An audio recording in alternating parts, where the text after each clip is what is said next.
नमस्कार बच्चों, आज मैं आपको हिंदी विषय में कक्षा 8 का पाठ 13 जहां पहिया है पढ़ाऊंगी।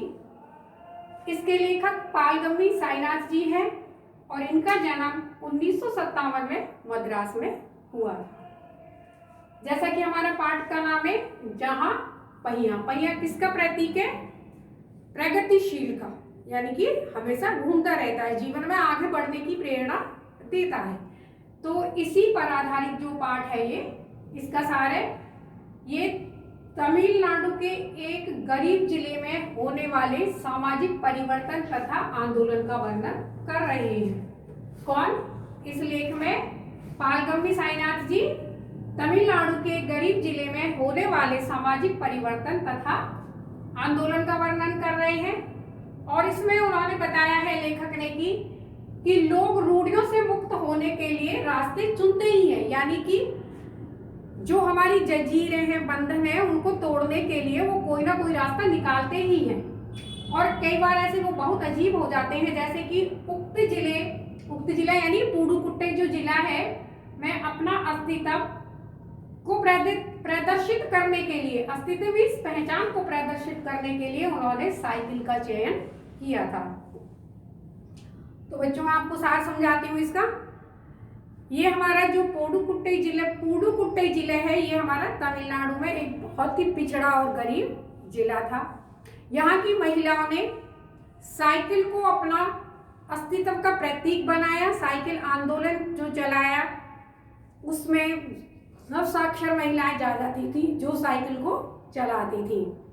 उन्होंने साइकिल के कारण अपने जीवन को आगे बढ़ाया।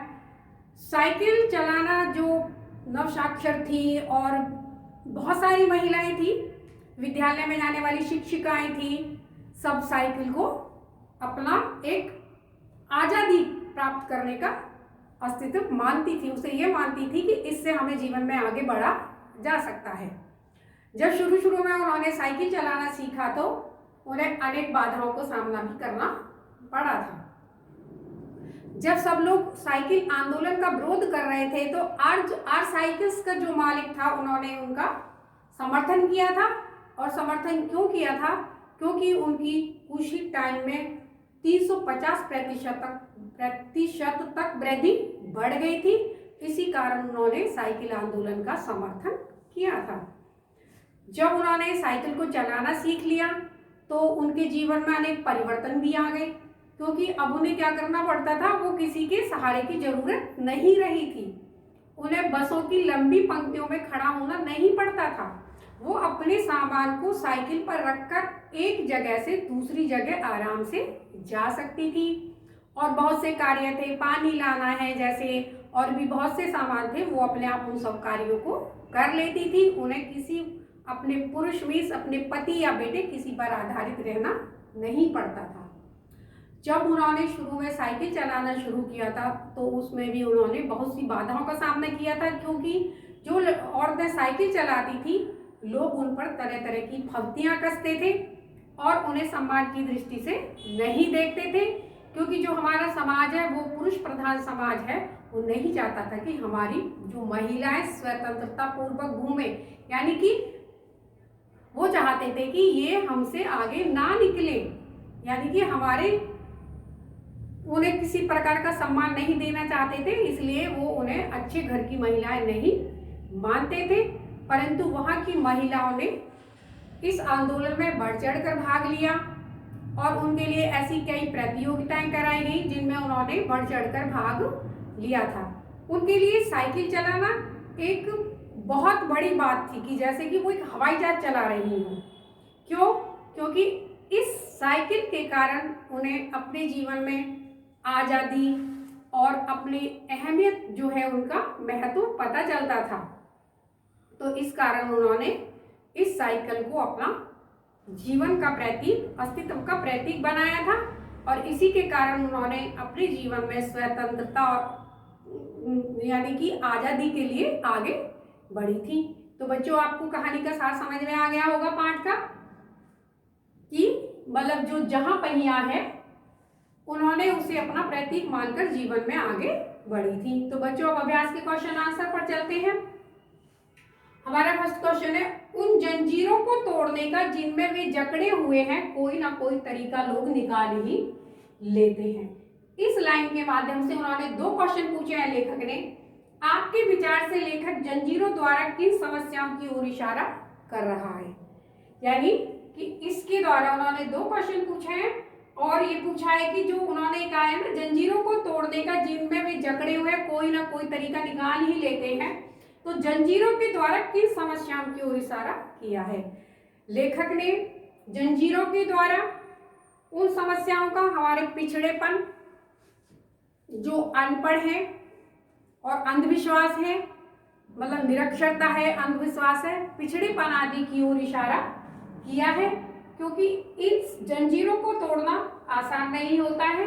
और इन्हीं के माध्यम से उन्होंने बताया है कि जो हमारा पुरुष प्रधान समाज है, महिलाओं को आगे बढ़ने नहीं देना चाहता है, क्योंकि उन्हें ऐसा लगता है कि अगर वो आगे निकल गई तो वो फिर हमारे बात को नहीं मानेंगी या हमारे नीचे दबकर नहीं रहेंगी। तो किन समस्याओं की ओर? निरक्षरता, अंधविश्वास आदि समस्याओं की ओर इशारा किया है। तो बच्चों, आपको ये क्वेश्चन समझ में आ गया होगा। अब हमारा नेक्स्ट क्वेश्चन है, क्या आप लेखक की इस बात से सहमत हैं? अपने उत्तर का कारण भी बताइए। जो उन्होंने पूछा है कि उन जंजीरों को तोड़ने का जिनमें जकड़े हुए कोई ना कोई तरीका निकाल ही लेते, क्या आप लेखक की इस बात से सहमत हैं? हाँ, हम लेखक की इस बात से सहमत हैं, क्योंकि कोई भी व्यक्ति अधिक समय तक जंजीरों में बंद कर नहीं रह सकता। वो यातनाओं, जो पीड़ाएं, उनसे निकलने का कोई ना कोई रास्ता निकाल ही लेता है। और जब वो उठ खड़ा होता है अपने लिए, उसके अंदर एक आत्मविश्वास पैदा हो जाता है कि मैं इन दुखों से, इन कष्टों से बाहर निकलता हूँ, तो वो उनके लिए प्रयास करने लग जाता है और उन जंजीरों को तोड़कर स्वतंत्र हो जाता है और जीवन में आगे बढ़ जाता है। तो बच्चों, आपको ये क्वेश्चन भी समझ में आ गया होगा। अब हम नेक्स्ट क्वेश्चन पर चलते हैं। साइकिल आंदोलन से पुडुकोट्टई की महिलाओं के जीवन में कौन कौन से बदलाव आए हैं? यानी कि जब उन्होंने साइकिल चलाना सीख लिया तो उनके जीवन में क्या क्या बदलाव आए? साइकिल चलाने से पुडुकोट्टई जिले की महिलाओं के जीवन में अनेक बदलाव आए। नंबर 1 तो उन्हें अब किसी के सहारे की जरूरत नहीं रही थी, कि ये देखने के लिए कि जब हमारे साथ कोई कहीं जाएगा तभी हम कहीं जा सकते हैं। यानी वो इंडिपेंडेंट हो गई थी, वो अपना काम स्वयं कर सकती थी। अब उन्हें बसों की लंबी कतारों में नहीं प्रतीक्षा करनी पड़ती थी। क्यों? क्योंकि वो अपनी साइकिल से जा सकती थी। वो अपने सामान को एक स्थान से दूसरे स्थान तक आराम से ले जा सकती थी और ला भी सकती थी। दूसरी जगहों पर अपने सामान को आराम से बेचकर आ सकती थी, साइकिल पर ले जाकर। और कोई भी पानी आदि भरने का काम है वो भी साइकिल पर कर सकती थी। इससे उन्हें समय की भी बचत होती थी और उनकी आमदनी भी बढ़ गई थी। तो बच्चों, आपको ये समझ में आ गया होगा। अब नेक्स्ट क्वेश्चन है, शुरुआत में पुरुषों ने इस आंदोलन का विरोध किया, परंतु आज साइकिल्स के मालिक ने इसका समर्थन किया। क्यों? देखो कि जब ये आंदोलन चला था, महिलाओं ने साइकिल चलाना सीखा था, तो पुरुषों ने इसका विरोध किया था। क्यों विरोध किया था? तो जो हमारा समाज है वो पुरुष प्रधान समाज है, वो नहीं चाहता था कि नारी अपने जीवन में उठकर खड़ी हो, उनकी बराबरी करे।